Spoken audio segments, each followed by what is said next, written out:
এদিকে ভোর থেকে মুষলধারে বৃষ্টিতে রাজধানীর বেশিরভাগ সড়কে সৃষ্টি হয়েছে জলাবদ্ধতা। ডুবে গেছে বিভিন্ন এলাকার অলিগলিও।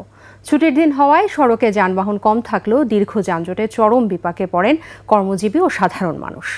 আরও জানাচ্ছেন মাহমুদ হাসান। বৃষ্টি পছন্দ করেন না এমন মানুষ খুঁজে পাওয়া মুশকিল। তীব্র গরমে যেমন বৃষ্টি চাই, তেমনি হাজারো লেখক ও কবি তার সাহিত্যে ঠাঁই দিয়েছেন বৃষ্টিকে। নাটক কিংবা চলচ্চিত্রে রোমান্টিকতা ফোটাতে বৃষ্টির বিকল্প নেই। ছুটির দিনে বৃষ্টির রিমঝিম শব্দে অনেকের ঘুম ভাঙে, আবার অনেকে আরেকটু ঘুমানোর প্রস্তুতি নেয়। প্রকৃতির বিরূপ ছোঁয়া কবিতা, সাহিত্য কিংবা চলচ্চিত্রে নান্দনিকতা ছড়ালেও বৃষ্টির সাথে বাস্তবতার চিত্র ভিন্ন। ভোররাত থেকে মাত্র ৬০ মিলিমিটার বৃষ্টিপাতে তলিয়ে যায় রাজধানীর অধিকাংশ সড়ক। অ্যাম্বুলেন্স, প্রাইভেট কার, সিএনজি চালিত অটোরিকশা সড়কে আটকে তৈরি হয় দীর্ঘ যানজট। কোমর সমান পানিতে আটকে যাওয়া এসব যানবাহন ঠেলতে দেখা যায় রাজধানী জুড়ে।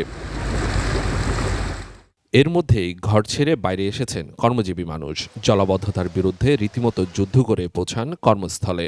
আমার একজকে বাকশিল্পাঙ্গনে পরীক্ষা আছে, তার জন্য আমি যাচ্ছি আর কি।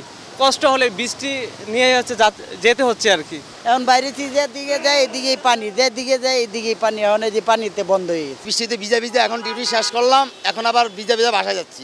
এমন বৃষ্টিতে রাজধানীর সড়কগুলোতে অসহনীয় জলাবদ্ধতার জন্য কর্তৃপক্ষের দায়িত্ব নিয়ে প্রশ্ন তোলেন নগরবাসী। মাহমুদ হাসান, ২১ টেলিভিশন, ঢাকা।